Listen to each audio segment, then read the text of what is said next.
how are you? My name is Jing Jun. Today I'll be talking about how the rich teach their kids while the poor and middle class does not. You might be wondering why the rich get richer while the poor get poorer. First, you should understand what does rich means. Rich means that how long you can stay luxuriously after you lose your job. Hence, you can live luxuriously for a longer period means the richer you are. Just imagine you lost your job and you require a 40 to 60k medical fees and your cow does not have that much money.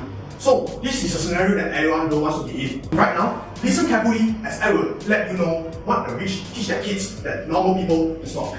Usually, the rich parents teach their kids three fundamental principles, which are finance literacy, mind your own business, and overcoming obstacles. Let's take a look one by one. The first principle, which is the finance literacy principle. This is a layman's terms of the ability to manage money.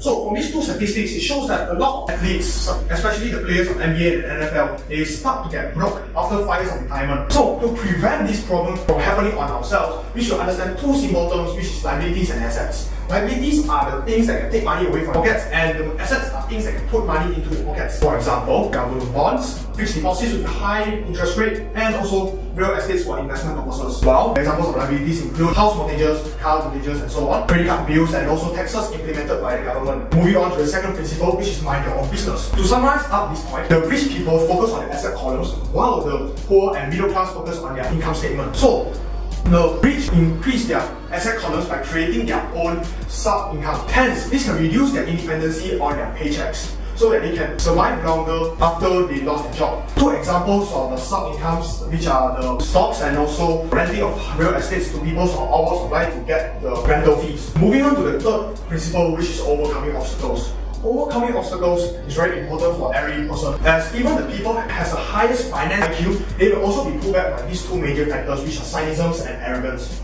You might be very familiar with this Chicken Little.